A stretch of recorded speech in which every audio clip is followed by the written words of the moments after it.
Hey guys, Jetta code 43 here. Today I'm going to be doing another one of my tours and drives. And this may be the car that some of you have been waiting to see a little bit more in detail.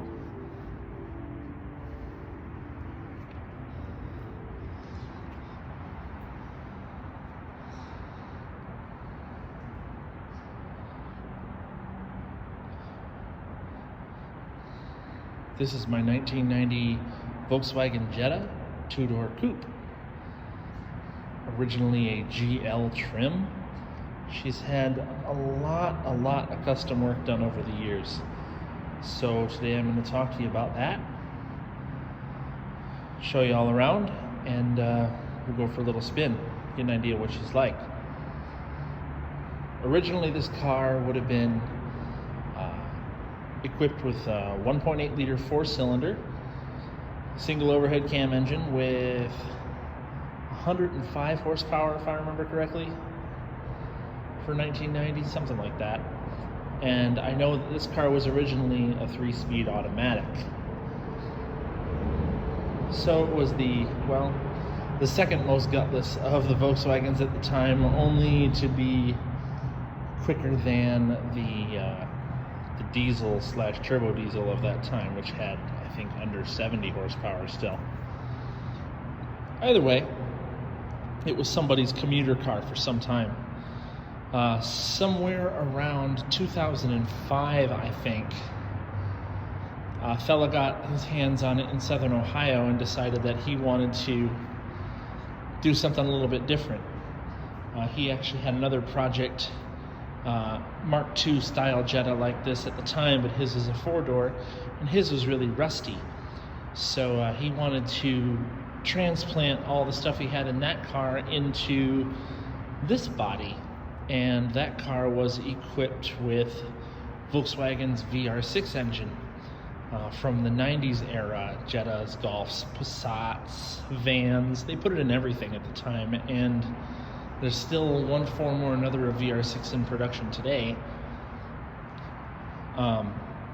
So yeah, he did that swap into this body. I'm guessing around 05. I don't actually have the dates for sure. Still got the guy's contact info. I could ask him about it. But yeah, so he did the swap into this body. He changed it over to single round headlights at the time, and had the large, or the big bumpers as they're called, put on. Big bumpers being these ones with the air dam built in along the bottom, and the fog light holes. Well, this one originally didn't have fog lights, but I've since added those. Yeah, big bumpers front and rear that dip down further, give the car a more 90s European style tuner look. Originally the car would have just had skinny bumpers that would have just been, along this black trim here. So he did the swap back then. It went into the hands of another guy sometime around 2009. I think the body had, 130,000 on it when he got his hands on it and did the swap. And the engine, well, Lord knows how many miles the original engine had on it, or the original swap engine had on it that he put in here, but I'm guessing somewhere around 180, 190,000 miles. It was pretty healthy. I never had any issues with it, but my plan was always to do more. So when I finally got my hands on it in 2011, June of 2011, I bought this car. So I've had it 9.5 years at this point. I wanted to try something different. I had been into American cars only up to that point, and this was my first foray into Europeans. And here I am 9.5 years later. I still have the car. Clearly I've been in love with it the whole time, though technically my wife drives this one around now for fun sometimes. I actually just finished getting it back on the road, but we'll get into that. And this is a great little autocross car. It's fun to rip around and surprise people at stoplights and on the highways, because that little VR6 engine that I talked about before, it's 172 horsepower in stock form.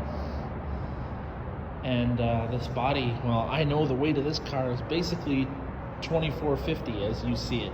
Full tank of gas, full interior, full equipment. The only thing it doesn't have on it right now is an AC compressor, but I'm getting there. Pretty lightweight chassis. Actually, this is probably the heaviest one of its kind, but still, it's light by my standards. It's the lightest, practically the lightest car I've ever owned. So yeah, got my hands on it in 2011, drove it around for a little while with the engine that was in it. The car was originally a different color. It was originally dark red metallic that I can show you probably easiest in the trunk. Hopefully it'll show up in the light here. Nope, not at all. So we're gonna try from under the hood.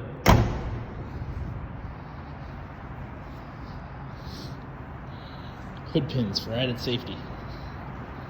I thought it was a cool look back at the time. I stand by it today that it's still a cool look. Yes, reminiscent of American muscle cars, I know, but yeah, it's my car. Do what I like.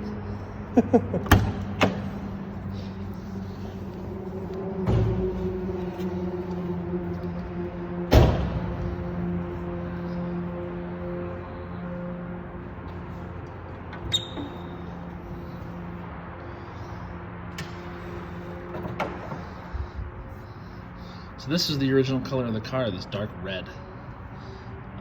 I found out it's a pretty rare color, but I found that out after I painted it bright orange. Fahrenheit orange, this was known as. It was a 2007 model year color only on GTI Fahrenheit editions. It's pretty cool. Anyway, this is the VR6 engine. Plug wires run really neatly along the top here. I've got silicone coolant hoses on it. Prevents them from bursting so easily, and they insulate heat inside a little bit better. A little bit. But as you can see, all the weight is up front here. For reference, front wheels are back here. Engine is totally in front of it. Transmission and stuff is right in here too. The battery is in front of it. Everything that has weight is in front of the front tires. So front wheel drive traction is actually surprisingly good and makes the rear end pretty light and chuckable. Anyway, so as far as mods are concerned, this engine is actually a junkyard engine. Well, call it a junkyard engine that I bought a couple of years ago. It had been sitting for 4 years at the time I bought it, and it sat about another 3 years since till I put it in this car finally. Just a few weeks ago, actually, about a little over a month, and I had no idea its true mileage or its true running condition. I was just told, ran one pulled, had low miles, under 100,000, and I believe it. Driving it around now, the engine sounds healthy. I don't hear really any timing chain noise. Something you definitely got to watch out for with these is timing chain noise, especially on startup. And it pulls like a train, for sure. It's a lot of fun. This engine's completely stock, doesn't have any modifications, but you know, I have a chip in the ECU. The other engine had a lightweight flywheel and big valve cylinder head, port matched, all that sort of stuff. And it actually had a set of street cams in the cylinder head too. It was a lot of fun. Probably, I would guess, probably 25 more horsepower than this one, because this one still takes some effect from the chip tune, you know, over stock. So I guess maybe 180, 185 horsepower as it currently sits versus the stock 172. It's a freaking riot. And then now I have a transmission in here that has a Coupe branded differential in it, so it's real two-wheel drive. And it actually has shorter gear ratios from a 4-cylinder VW Passat of the time. The VR6 had long gears for the highway and whatnot. Now it has shorter gears in it, lower or a higher final drive ratio number, So more revs at the same speed versus the transmission that used to be in it. First gear is practically useless even with the two-wheel drive grip. I mean, this thing needs a set of tires. These have been on here for 7 years. But second gear is a handful. It's torque steering a lot. Some other maintenance items still need to be kept up and whatnot. I think it needs a set of tie rods sometime soon, this, that, and the other thing. I guess I can tell you about this color now, since we're at that point. I was talking about the red and the orange it used to be. This color is called dark plasma. So I know a lot of people are familiar with Plastidip.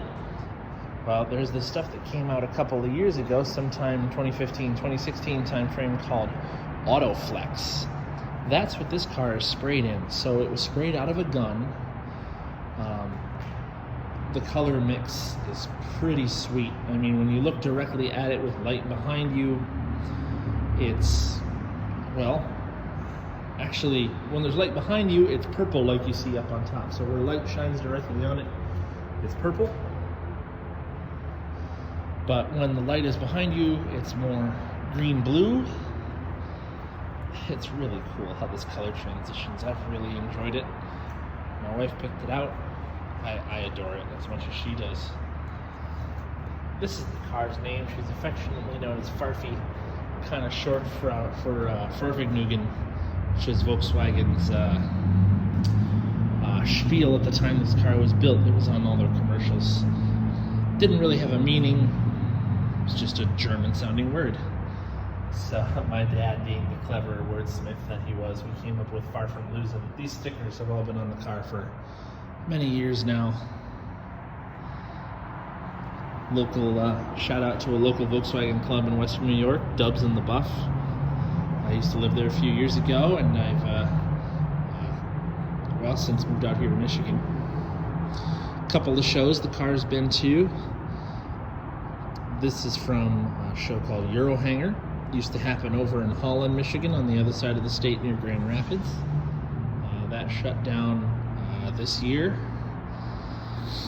This is from a show that happens in Frankenmuth called Northern Wörthersee, or NOWO. Wörthersee is a city in Germany. Frankenmuth is a German-based city here in Michigan. You can see the connection there. Also a pretty great show.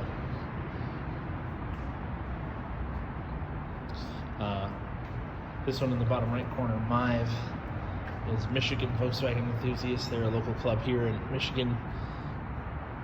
Pretty big fan base there. I've got other various stickers. Zip tie technician, it's on there twice. Twice the amount of zip ties of any other project car. That's probably true. This video is going to be gold. This window had stickers on it, but this window's actually been replaced. A few years ago, I had a stack of tires fall on the side of the car, and it shattered the window out, and it turns out it's really hard to find a replacement for one of these. Called up a junkyard to get me a replacement. They had one. They were going to ship it out to me, no problem.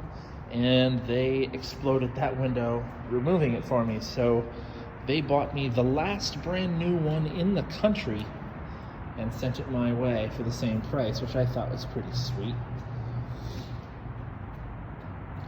Other basic mods to the car, I've actually since done away with the factory matching to the big bumper front and rear would normally be a side skirt kit and a full fender flare kit.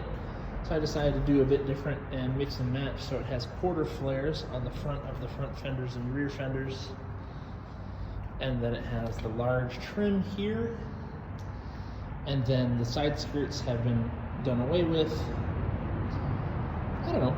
I've liked the look for now. We might go back to the original style. I have to buy fresh parts again because mine have long since gone. It has what we call a cup kit suspension, H&R sport springs, and Bilstein's shocks all the way around. Suspension Technologies, or ST, sway bars, the largest ones I could get. I wanted to keep a relatively decent ride, but a nice flat cornering situation. This car's awesome for autocross. It's so much fun. I haven't even had a chance to do it with the 2-wheel drive transmission in it yet, so with the shorter ratio, so I have no idea what it's really going to be like. It'll be a totally different animal than it used to be. It has a catless exhaust on it. Just a no-name muffler at the back of it. Sounds pretty good. Inside, I pulled the whole tweed door panel interior from a base model 1985 Golf because that better matched the Recaro Trophy seats I have in here. These only came, I believe, in 87 Jetta sedans, GLIs. I think it was only 87. I picked these seats up right after I bought the car. I'm really glad I've never given them up because they're awesome, they're comfortable, they look great. And I mean, well, the issue being that GLIs only ever came in a 4-door, so I couldn't get a matching set of door panels that would match the seats perfectly, but it does the job. Yes, there's the back seat. Yes, I'm gonna put my kid back there sometime soon when he gets to ride in the car finally, but no, I don't recommend, normal sized adults sit back there. It's pretty small. All right, let me fire it up.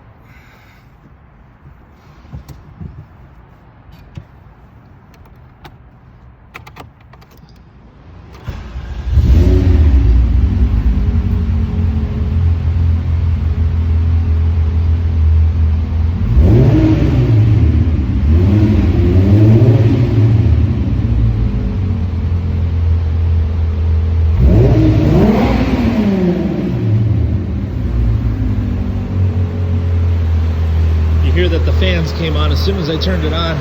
That's a temporary wiring situation until I can rewire the entire fan system, relay system, because somewhere in it decided to fail or crumble or break, and I just need to redo it. But at least I have cooling fans, the car stays properly cool, that's what matters. Hard to hear the engine over.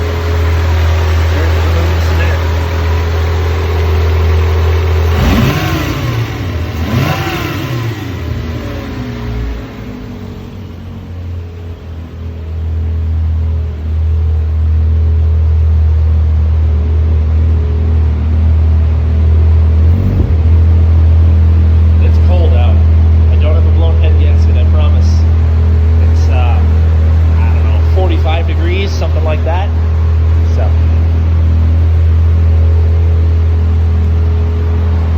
it's got a good stereo in it, but I don't have that wiring finished up yet, so I'll get around to it.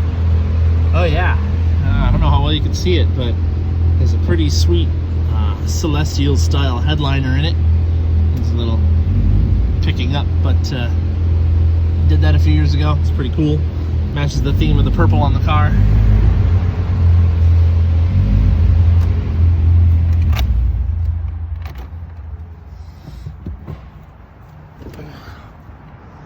Yeah. Oh yeah. And it has 11-inch brakes from a Corrado G60 supercharged 4-cylinder on the front. The stock brakes would have been 10-inch with 14-inch wheels on this car. So now it requires at least a minimum of a 15. I have 16s on it now. 205, 40, 16 tires. Yeah. Other than that, that about covers it. Oh yeah, and I did away with the factory antenna that would have been in this fender over here. No, it was in the other side. It was in the driver's side fender. And then ran one up and did a tilted back Euro style antenna on this car. I really like the look of it. Very GTI-esque.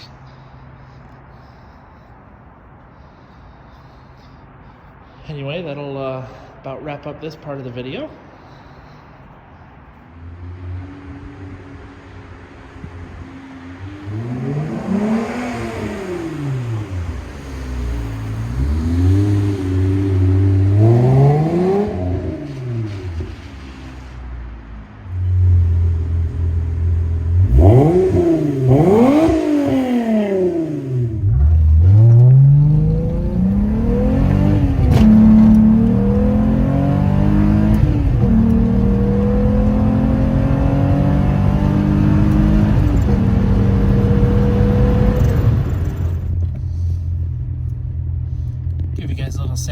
acceleration is like.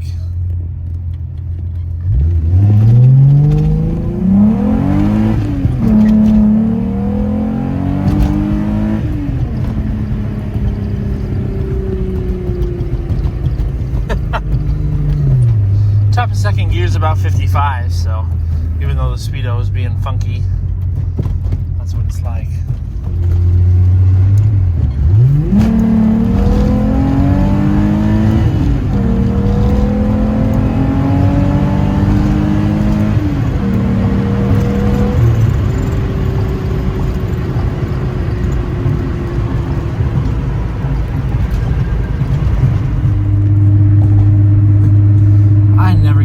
Sound of this engine, seriously. I mean, there's not a lot of bargains left out there for an engine that sounds this good for as cheap as you can get these cars. It's crazy. I'm sorry, I mean, it sounds like a bucket of bolts in here, but man, this is one of the most solid driving old Jettas you'll find. Yes, there are squeaks and rattles, but there's no shakes. Feels great at speed. Honestly, it's it's better than it should be. But yeah, the muffler's a bit buzzy at highway speeds and stuff like that. But you get over it after a while. I've been driving this car around for 9 years. With I think I'm on my 4th exhaust system now, and I don't know. I may never be happy with the exhaust, but I will always be happy with how the car sounds. Anyway, I hope you guys enjoyed the video. I'll leave you guys here, except I'm going to give you a little outro right at the end here of some flybys. Get an idea what the intake and exhaust sound like with a good run on them. Now that I got the car running right again. So if you guys have any questions, ever want to know more about the car or anything like that, just ask me. I mean, I know everything about it. I've had it all this time, and it's been through 3, now basically 4 large phase changes, you know? So,